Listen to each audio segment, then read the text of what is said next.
It had taken a few days for Dakota to get the Nook to agree. Puma had tried figuring out if someone was allowed to join both the Guard and the Huntresses. In the end, the fact that it wasn't mentioned anywhere, what the case for non-Dragonettes was, had closed the deal. Even if Puma was still a little grumpy that they had stopped his searching on the third day. Sapphire had gotten off her crutches and was walking about again, even if she was not allowed to fly yet. Instead doing various exercises with her wings to try and strengthen them again. She did still need to be careful with her leg though. Luckily they had agreed he didn't need to do any cross-dressing. His current equipment would do. Even if they were again fussing over the lack of white, he had elected to just wear his fancy new cape for once, turning it white, which seemed to satisfy them.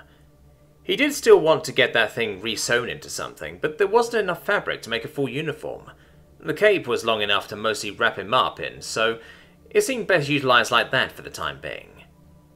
They had insisted that he needed some jewellery, though, as much as possible in fact. Every Huntress was supposed to show off just how well their keep was doing, apparently, since they were often the ones out and about.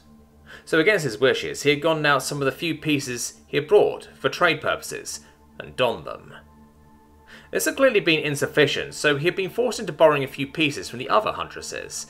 They even made him wear a modified version of the weird tiara thing they all had in copper. Apparently it signified his rank within the Huntresses. He guessed that made him whatever was above recruit. Fengi too was wearing a copper one after all, and she was clearly a fully fledged member. When Tom had tried to protest against the quickly growing amount of jewellery, Sapphire had just gone, "You need to be the best girl, don't you? Or was it most?" He had damn near smacked her for that one, as the whole room started laughing. It would seem everyone had that particular story retold in detail. As he stood in Dakota's room getting kitted out, he felt like he was the victim of a girl's night, only everyone around him was armed and trained killers. Judging by the fact he was now the most blinged out figure in the room, they all found it hilarious that he found it this uncomfortable. At least they hadn't made him shave or do anything with his hair. That whole situation had clearly stumped them since, well, they didn't have any. They had tried to tie it up though. In the end, Fengi had figured out how to make two very simple ponytails. She claimed it looked a bit like their horns. When Esmeralda had asked if they had anything they could use to dye it with, he had threatened to shave himself bald.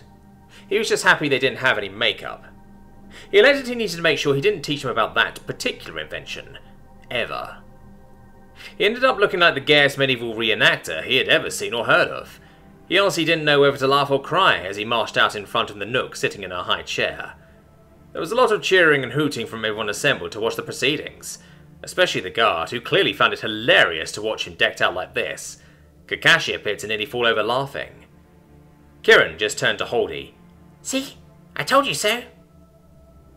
The old lady still looked haggard sitting in her chair. She even still had some bandages on.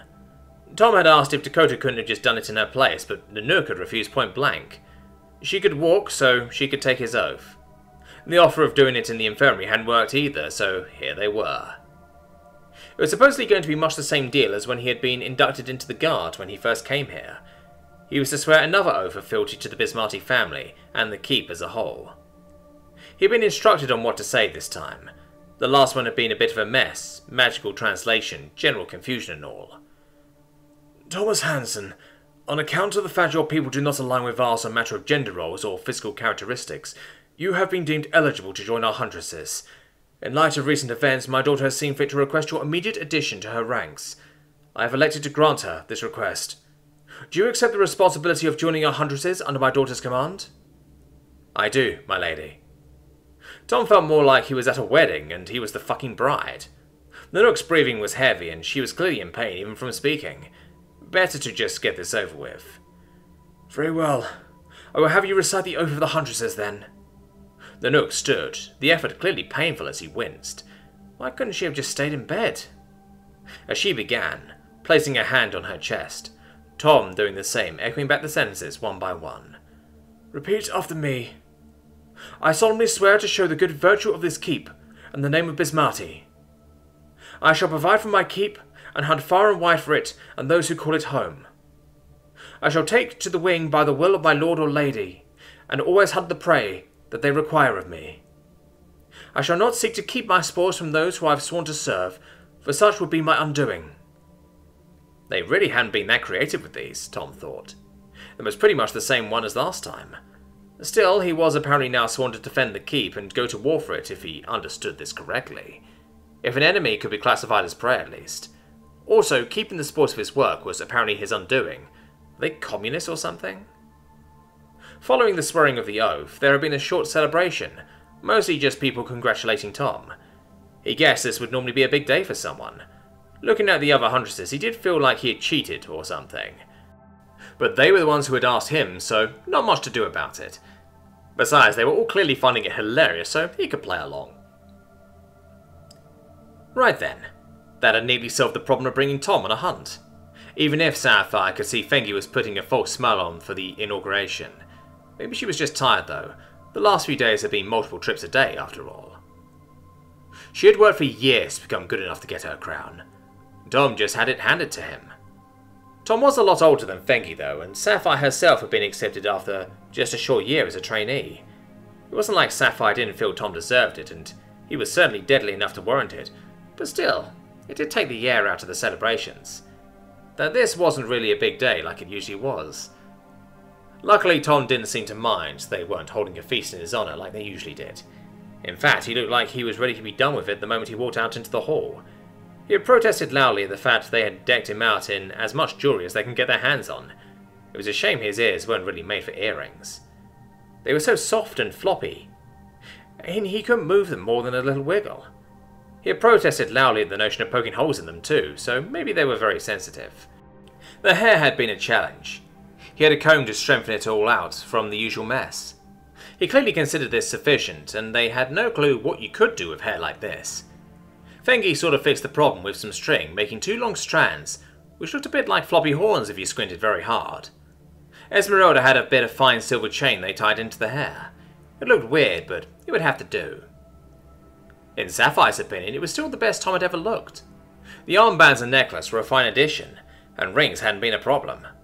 His crown wasn't bad either, Shiva having hastily modified one to fit his head.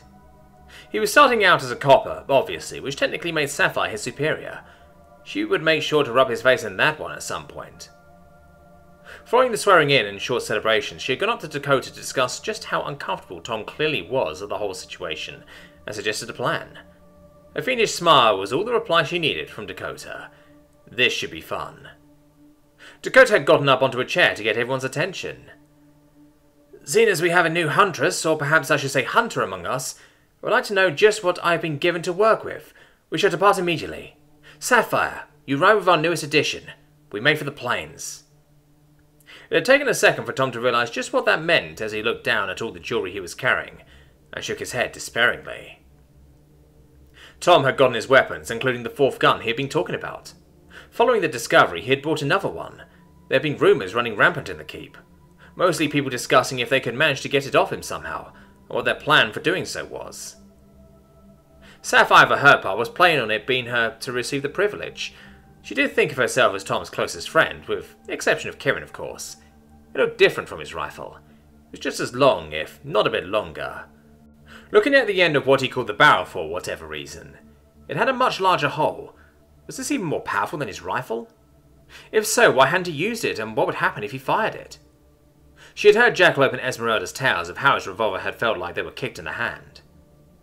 Jackalope had, of course, not been ready for it, resulting in the face smack. It would make sense if a more powerful gun kicked harder. So what would this do then? On second thought, perhaps Jackalope could be allowed to test fire it first, just to be sure. They had mounted up on the quad bike, Sapphire sitting behind him. He had insisted on bringing the trailer and a few other items. She guessed he was planning on doing a lot of hunting today, perhaps to make a good first impression. They had travelled fast by ground standards, but the others still had to wait for them a bit every now and again. Jackalope had come along too, despite not being able to fire her bow. She was not going to miss Tom's first hunt, she made that clear. On the way, Sapphire had finally given in to her curiosity. Tom, what is this other gun you brought? It looks a lot different. Tom had slowed down a bit so they could talk more easily. It's a shotgun. It fires many little round balls in at once. Great for birds and small things. So it's not just a bigger one. Also, why does it have 2 barrels? The other ones only have 1. No, the rifle is actually more deadly, at least at range. A shotgun is only really effective to maybe 30 meters, but that is pushing it. As for 2 barrels, it has 2 shots, then you have to reload yourself. I see, so it's like for some who can't hit anything. More like things which are hard to hit, but sure, whichever way you look at it. But why not make it like your rifle so it has many shots? Well, back home you were only allowed to have 2 shots. Remember, hunting is a hobby mostly. So you deliberately made your weapons worse to make the hunt more challenging? Yep. You're crazy, but why would you bring a weapon here which isn't as good as you can make it? It was the one I had. Besides, there are a lot of weapons out there that are better than mine. I'm just not allowed to have them. They are for the army only. Wait, your weapons aren't used by the army? What do they have then? And you said you were in the army? I was army once, not anymore. Tom appeared to think over his response for a bit before answering. They use rifles which fire faster. You've seen when I shoot, I have to load the next round, yes? Yeah, you move the lever thing back and forth and it spits out the metal cylinder. Army guns do that themselves. They fire as long as you hold down the trigger. Bang, bang, bang. A machine gun can fire hundreds of rounds in seconds before reloading. Assault rifle, usually 30. I see, she had just replied. She needed a bit of quiet time for that one again. He had talked about weapons that could destroy cities, so of course they had to have had this kind of thing. It had just been so abstract. A weapon that fired itself with the power of Tom's rifle. She could understand why they felt the need to hide if that was a normal weapon to them. The amount of death that could cause. Jackalope had come down alongside, perhaps wondering why they had slowed down. Has it gotten tight or something? Tom responded by speeding back up again. It wasn't much further to the tree line. As they crested a ridge, they could see a herd of large red deer in the far-off distance, not too far from the edge of the forest. They didn't hunt red deer that often, as it was a lot of work to get them home. Sometimes they would herd them back home to make the trip shorter. Tom had warned them that his quad bike used fuel, which he could not yet replace even if he had brought quite a bit of it. He had still wanted to go near the woods though for some reason, so this seemed like as good of a target as any. Tom pulled to a stop, getting out the binoculars, seemingly agreeing with her. The others had come down, seeing as they had stopped. Dakota walking up to them, arms crossed. So then, Tom, I'm guessing you have found a target. How do you want to do this? Dakota had questioned. Aren't you the leader? Tom replied, seeming a bit confused. This is your first hunt as a true huntress. You're in charge today. Sapphire knew that was a blatant lie, but hey, it was a good excuse. Fingy had raised her hand for a moment as if to ask a question before Esmeralda lowered it back down. Tom didn't seem to notice, though. Well, back home I need to sneak up on them on foot. I have not tested my rifle beyond 250 meters, so that is max. Would like to get closer, though. You want to slowly walk up to them and hope they don't run away? Not much else to do. Can't outrun them and can't fly. Tom gestured to Dakota. I have a gun and some grass to hide in. Tom looked down at some of the jewelry and walked about a bit. He nearly rattled as he walked. All except Dakota had a bit of a snicker. Okay then, anything you want us to do except watch? Dakota asked, still sounding serious. Sapphire admired her for keeping a straight face. She was certainly struggling. He was so keen on hiding for his first hunt, and they covered him in polished metal. Tom seemed to have a brainwave at that, his face lighting up as he thought for a second. Can you herd them? Okay then. There he was in the middle of a grassy meadow, a bunch of red deer a little over a kilometre away, apparently not bothered by the fact that they were here. Also, he was now in charge of this hunt for some reason. His first idea had been sneaking up on the herd and picking one off at long range. The deer here likely had never been hunted from the ground, at least at this kind of range, and never with a rifle, so he was confident it should be an easy hunt. All the bling might be a bit of a problem, though. That idea clearly hadn't gotten much traction, though. Damn these expectations. That is when Tom had realised he was not alone here now, was he? He was in charge. So he had a squad of airborne and mostly combat-able dragonettes at his disposal. He began explaining the concept of ambush hunting. They clearly knew how to herd a flock of animals. They claimed to use it to keep them in the open and sometimes herd them closer to home. The whole lying and waiting thing was not something they had tried, though.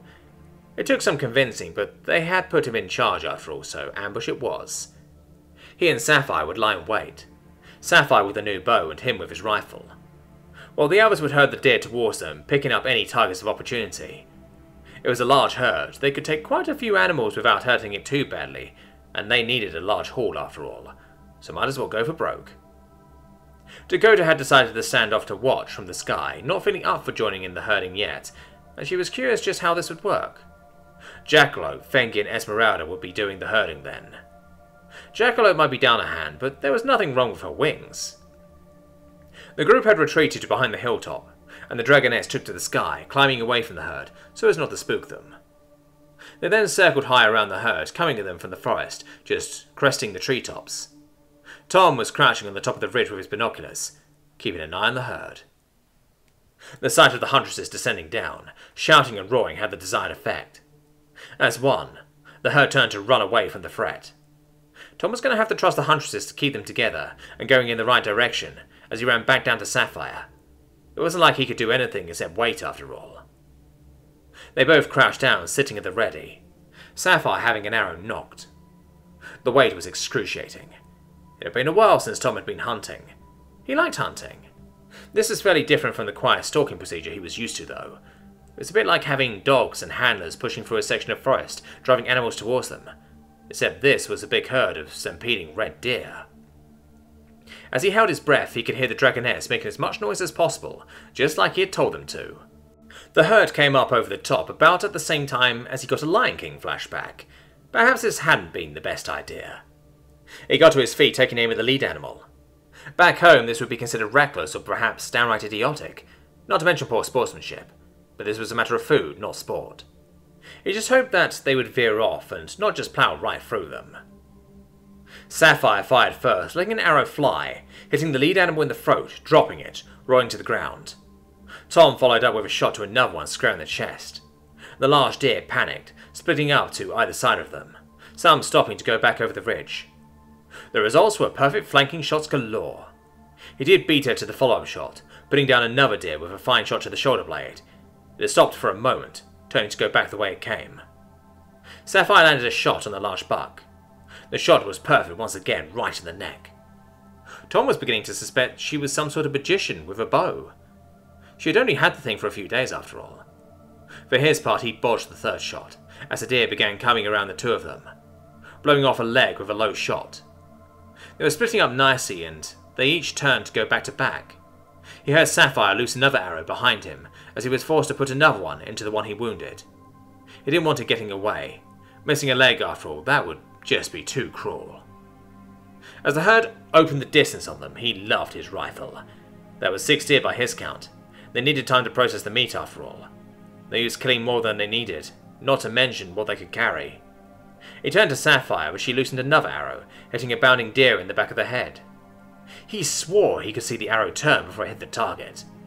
That was an insane shot. The deer bounding from side to side at more than 50 meters, with a damn bow. There, I win.